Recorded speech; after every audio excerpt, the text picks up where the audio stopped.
The psychology of TMS. گردن، کندھے اور کمر کے درد کوئی میکینیکل پرابلم نہیں ہے کہ اس کو ہم کسی میکینیکل طریقے سے ٹھیک کریں. ان کا تعلق انسان کے جذبات، احساسات اور ان کی پرسنالٹی اور ان کی زندگی کے اونچ نیچ سے ہے.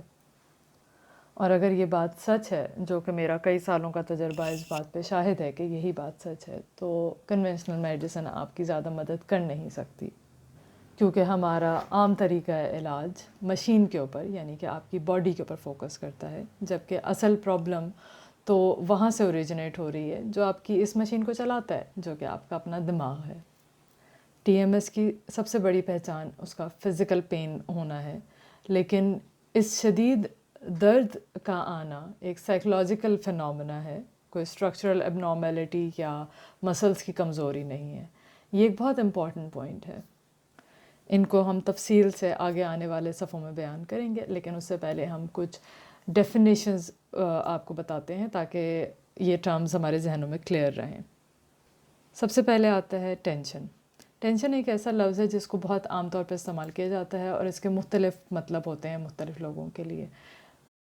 میری بک میں ٹینشن کا لفظ میں جہاں استعمال کرتا ہوں تو میرا اس سے مقصد یہ ہوتا ہے کہ وہ جذبات جو آپ کے انکانشیس مائنڈ میں پیدا ہوتے ہیں اور بہت حد تک وہیں رہتے ہیں، یہ احساسات آپ کے دماغ میں پیدا ہوتے ہیں جب آپ آؤٹ سائڈ ورلڈ کے ساتھ انٹریکٹ کرتے ہیں. ان میں سے زیادہ تر احساسات ان پلیزنٹ ہوتے ہیں، تکلیف دہ ہوتے ہیں، شرمندگی پیدا کرنے والے ہوتے ہیں، یا کسی نہ کسی صورت میں آپ کے لیے ناقابل قبول ہوتے ہیں اور آپ کی سوسائٹی کے لیے ناقابل قبول ہوتے ہیں، تو ہم انہیں دبانے کی کوشش کرتے ہیں. ان احساسات کا نام میں انگزائٹی، اینگر یا لو سیلف اسٹیم رکھتا ہوں، یا آپ کہہ لیں کہ انفیریورٹی کا احساس، یعنی کہ احساس کمتری.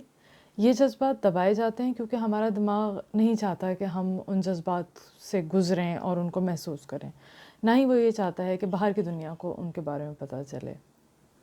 شاید اگر ہمیں کانشیسلی اس کو چننے کا موقع دیا جائے تو ہم ان احساسات کو ایکسپیرینس کرنا پسند کریں یا ان میں سے ہم گزریں، لیکن اس وقت ہمارا دماغ جس طرح سے بنا ہوا ہے، ہمارا دماغ ان احساسات کو فوراً دباتا ہے اور ان کو چھپاتا ہے، اور ہمارے پاس کوئی چوائس اس میں بچتی نہیں ہے.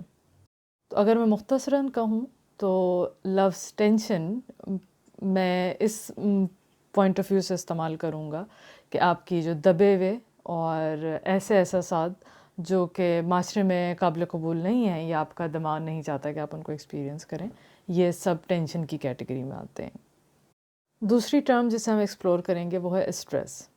اسٹریس کا لفظ عموماً ٹینشن کے لفظ کے ساتھ کنفیوز کیا جاتا ہے، اور ہم یہ سمجھتے ہیں کہ یہ کسی بھی ایسی چیز کے لیے استعمال ہوتا ہے جو کہ جذباتی طور پہ منفی پہلو رکھتی ہو یا ہمارے لیے نیگیٹو ہے ایموشنلی. لیکن میں اس لفظ کا استعمال کرتا ہوں کسی بھی ایسی باہر کی فیکٹر کے اوپر، یا کوئی ایسا آپ کی زندگی میں انفلوئنس ہے، یا کوئی ایسی آپ کی زندگی میں کنڈیشن ہے جو آپ کو امتحان میں ڈال دیتی ہے، آپ کے اوپر ایک پریشر ڈالتی ہے، آپ کو مشکل سے گزارتی ہے. یہ اسٹریس فزیکل بھی ہو سکتا ہے، ایموشنل بھی ہو سکتا ہے. بہت زیادہ گرمی کا ہونا یا بہت زیادہ ٹھنڈک کا ہونا فزیکل اسٹریس ہے، لیکن ایک ڈیمانڈنگ جاب کا ہونا یا خاندان میں مسائل کا ہونا ایموشنل اسٹریس ہے. TMS میں جو اسٹریس انوالوڈ ہے وہ ایموشنل ریئیکشنز سے آتا ہے. 20ویں صدی عیسوی میں ڈاکٹر ہانس نے اس چیز کے اوپر کافی ریسرچ کی. انہوں نے اس کے اوپر اسٹڈی کیا کہ اسٹریس کا باڈی کے اوپر کیا اثر ہوتا ہے، اور یہ میڈیکل کی بہت بڑی اکمپلشمنٹس میں سے ایک ہے. بایولوجیکل اسٹریس کو ڈاکٹر ہینس ایسے ڈیفائن کرتے ہیں، وہ کہتے ہیں ایک نان اسپیسیفک رسپانس، یعنی کہ ایک ایسا رسپانس جس کو آپ ڈیفائن نہیں کر سکتے، جو باڈی شو کرے جب بھی اس پہ کوئی ڈیمانڈ کی جائے. اسٹریس ایکسٹرنل بھی ہو سکتا ہے اور انٹرنل بھی ہو سکتا ہے انسان کے لیے. ایکسٹرنل اسٹریس کی مثالیں ہیں جیسے آپ کی جاب، آپ کے فائنینشیل پرابلمس، کوئی بیماری، نوکری کا بدلنا، یا گھر کی شفٹنگ، بچوں کا خیال رکھنا یا والدین کا خیال رکھنا.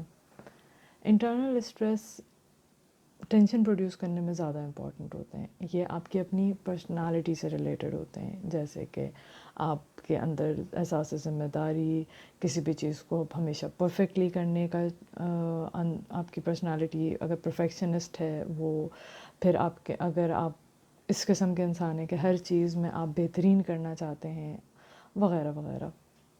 لوگ عموماً یہ کہتے ہیں کہ ہماری بہت اسٹریسفل نوکری ہے، اس لیے ہم ٹینشن میں رہتے ہیں.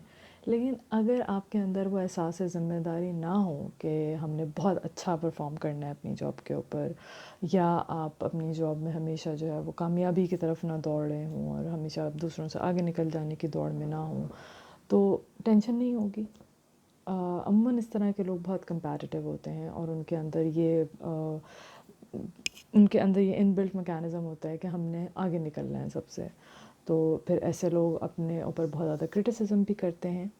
دوسرے لوگ ان کو کرٹیسائز نہیں کر رہے ہوتے، یا دوسرے لوگ ان کے اوپر تنقید نہیں کر رہے ہوتے جتنی وہ خود اپنے اوپر کر رہے ہوتے ہیں. نوکری کی مثال اسی طریقے سے ایک ایسی خاتون پہ بھی اپلائی کی جا سکتی ہے جو کہ گھر پہ رہتی ہوں اور وہ کوئی نوکری نہیں کرتی، لیکن وہ اپنے گھر کا خیال رکھتی ہیں، بچوں کا خیال کرتی ہیں. تو اگر ان میں بھی سملر پرسنالٹی ہو کہ وہ چاہیں کہ جی میں اپنا ہر کام پرفیکشن کے ساتھ کروں، دوسروں سے بہتر کروں، میرا گھر ہر وقت اچھا دکھے، تو وہ بھی اسی طریقے سے اپنے پرسنالٹی میں اسٹریسرز کیری کرتی ہیں جیسے کوئی بھی ایسا بندہ جو کہ جاب پہ جاتا ہے. لیکن ان کا فوکس ظاہر بات ہے ان کا اپنا خاندان ہوتا ہے، اپنے بچے، اپنا شوہر، اپنے والدین ہوتے ہیں.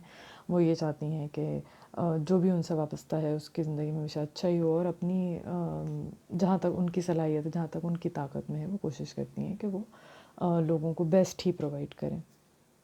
وہ شاید آپ کو یہ بھی بتائیں کہ ان کے لیے یہ بہت امپورٹنٹ ہے کہ سب انہیں پسند کریں، اور وہ اس پہ بہت زیادہ پریشان ہو جاتی ہیں اگر انہیں کبھی بھی ایسا لگتا ہے کہ کوئی ان سے تھوڑا سا بھی ناراض ہو گیا ہے. تو اگر میں مختصراً کہوں تو اسٹریس بیسیکلی دو چیزوں کا مجموعہ ہے. ایک آپ کی زندگی کے اوپر جو مختلف دباؤ ہوتے ہیں، آپ کی ڈیلی لائف کے جو دباؤ ہیں، اس کے علاوہ آپ کی اپنی پرسنالٹی کے جو اسپیکٹس ہیں، وہ دونوں مل کے اسٹریس بناتے ہیں، اور یہ اسٹریس پھر ٹینشن میں تبدیل ہوتا ہے.